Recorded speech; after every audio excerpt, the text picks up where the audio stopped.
أشهد أن محمد رسول الله۔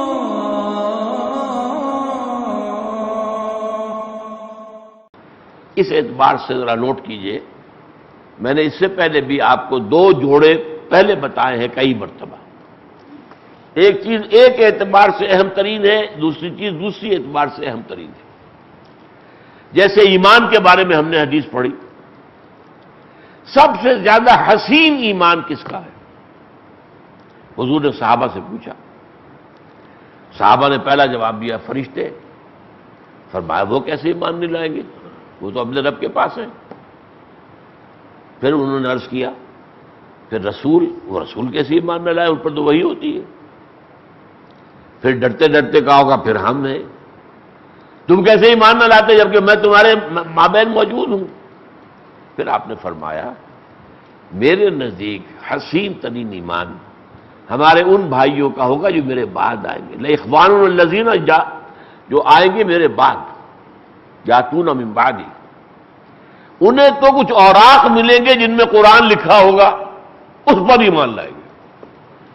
میں تو موجود نہیں ہوں گا کہ مجھے دیکھ کر یا میری باتیں سن کر ایمان لائیں، انہیں تو قرآن کے اوراق ملیں گے، ان سے ایمان لائیں گے۔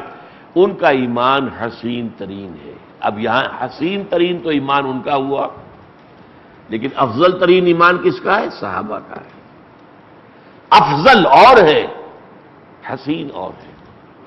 افضل ترین وہ تو یہ ہے، کہا گیا ہے کہ بڑے سے بڑے ولی اللہ کا ایمان بھی ادنا سے ادنا صحابی سے بھی کم تر ہے، یا ادنا سے ادنا صحابی کا ایمان بھی بڑے سے بڑے ولی اللہ کے ایمان سے برتر ہے۔ اور یہ صحیح ہے، صحابہ کے ایمان وہ شاید دیگر تھا، شاید دیگر، اس کی نوعیت ہی اور تھی۔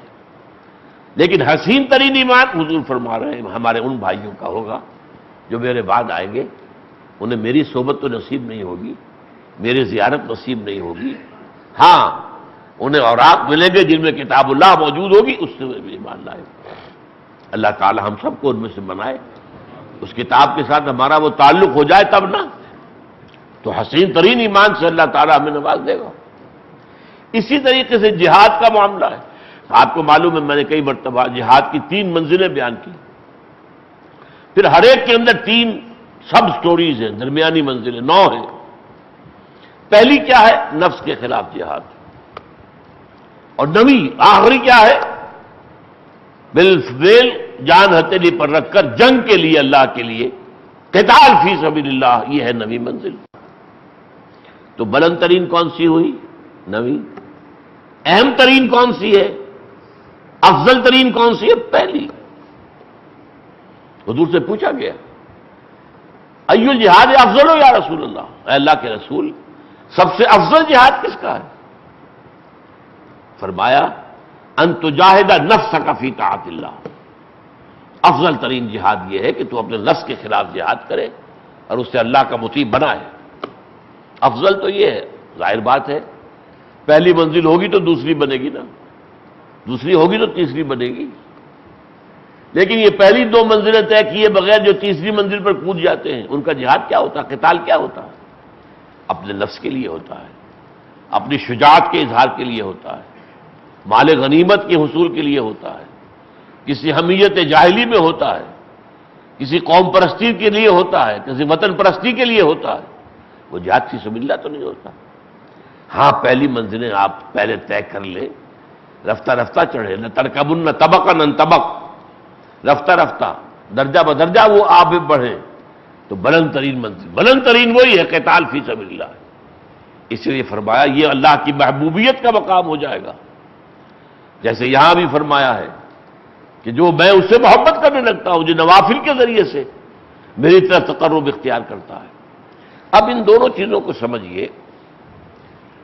دیکھیے جو پہلی طرح کا جو ہے، جو تصوف ہے یا تقرب اللہ ہے، سلوک ہے، اس میں کرامات نہیں ہوگی، یا ہوں گی تو بہت کم ہوں گی، نہ ہونے کے برابر ہوں گی۔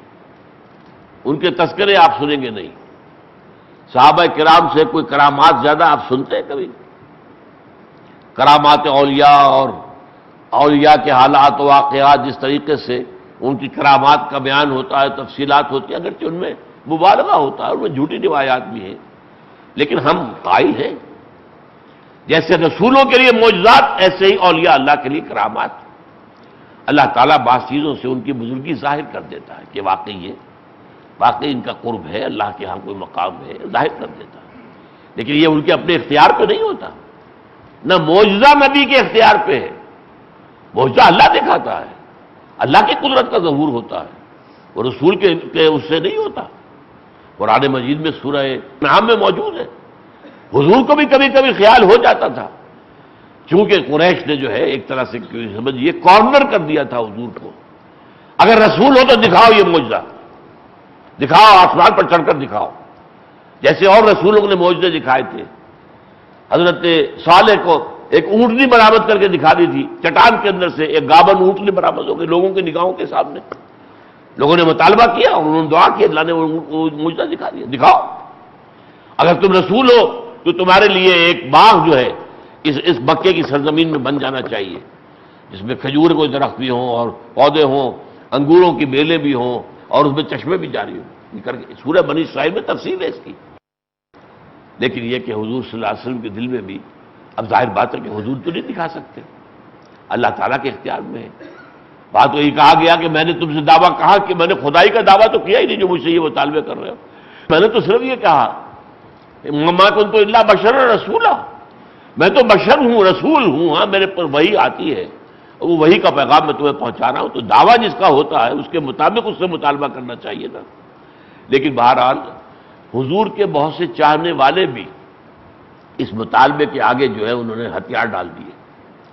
حضور کے ایک پھوپھی زاد بھائی تھے، اگرچہ وہ ابھی ایمان تو نہیں لائے تھے، لیکن حضور سے ہمدردی رکھتے تھے، دوستی رکھتے تھے، دلچسپی رکھتے تھے، آپ کی صحبت میں بھی آتے تھے۔ ایک روز ایسے ہی محفل میں قریش نے جب سارے مطالبے کیے، جب وہاں سے حضور واپس جانے لگے تو انہوں نے کہا کہ دیکھیے آج تو آپ کی قوم نے آپ پر حجت قائم کر دی ہے، آپ واقعی اگر رسول ہیں تو یہ معجزے دکھائیے، ان کی تو حجت آپ پر آ گئی۔ تو ذرا سوچیے کہ حضور کی جان کیسے شکنجے میں آ گئی۔ اللہ دکھاتا نہیں، اللہ کیوں نہیں دکھاتا؟ اس لیے کہ اللہ مہلت دینا چاہتا ہے، ایسا کھلا معجزہ دکھانے کے بعد قوم کو مہلت نہیں ملتی، پھر بھی ایمان نہ لائے تو برباد، تباہ، ختم۔ اللہ ابھی چاہتا تھا یہ قوم مہلت ملے، اس میں سے اور نکلے، ابھی اور مکھن ان میں سے آئے نکلے، اور اس کے بعد وہ جمعیت فراہم ہو جائے کہ باطل سے مقابلہ ہو سکے۔ تو اللہ تعالیٰ کے ایک فیصلہ یہ تھا کہ ہم نہیں دکھائیں گے، بلکہ ایسے بھی الفاظ آئے ہیں کہ اگر اے نبی آپ کے اندر قدرت ہے تو آسمان پر سیڑھی لگا لیجئے یا زمین میں کوئی سرنگ لگا لیجئے اور لے آئیے کوئی معجزہ، ہم معجزہ نہیں دکھائیں گے۔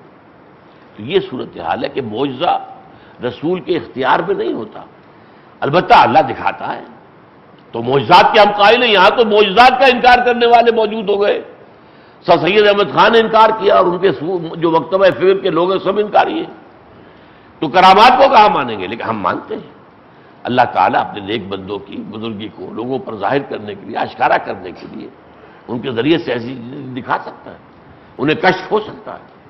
کشف کا معاملہ تو حضرت عمر کے ساتھ بھی ہوا رضی اللہ تعالیٰ، مشہور واقعہ کہ میدان جنگ جو ہے وہ تو شام میں ہے، حضرت ساریہ جو ہے وہاں کمانڈر ہیں، حضرت عمر خطبہ دے رہے ہیں مسجد منبر پر کھڑے ہوئے، لیکن اچانک کہتے یا ساریہ الی الجبل۔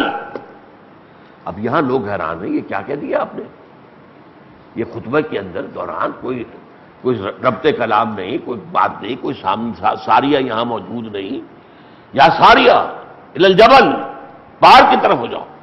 وہ غلطی کر رہے تھے، ٹیکٹیکل جو ہے ان سے مسٹیک ہو رہی تھی، بجائے اس کے کہ پہاڑ کو اپنی پشت پر رکھے وہ کھلے میدان کی طرف جا رہے تھے جہاں پہ کہ انہیں گھیرا جا سکتا تھا۔ تو اللہ نے انہیں وہ میدان جنگ دکھایا، آج ہمیں ٹیلی ویژن سے نظر آ جاتا ہے، فرق کیا ہے؟ اللہ تعالیٰ کی قدرت سے تو بعید نہیں تھے نا۔ ٹیلی ویژن بھی اگر چلتا ہے تو انہیں عناصر کی بنیاد پر ایجاد ہوا ہے نا جو اللہ نے بنائے ہوئے، یہ ساری چیزیں ہم نے دریافت کی ہے، تخلیق نہیں کی ہے، خالق تو وہ ہے، دریافت ہم نے کی ہے، ہم نے ان کے اندر سے ان کو جو ہے وہ جانا ہے، ان کا علم حاصل کیا کہ یہ قدرتیں جو ہے، بجلی ہم نے پیدا تو نہیں کی، بجلی دریافت کی ہے، تو یہ دریافتیں ہیں ہماری، ورنہ جو تقریر تو اللہ کی ہے۔ تو اگر ٹیلی ویژن کے ذریعے سے آج ہمیں دکھا سکتا ہے وہ، تو بغیر ٹیلی ویژن کے کیوں نہیں دکھا سکتا تھا حضرت عمر کو رضی اللہ تعالیٰ عنہ؟ تو ہوتے ہیں لیکن بہت کم. یہ جو ہے اصل میں بالفرائض والا معاملہ، اس میں سب سے بڑا فرض آ جاتا ہے نماز فرض، روزہ فرض، روزے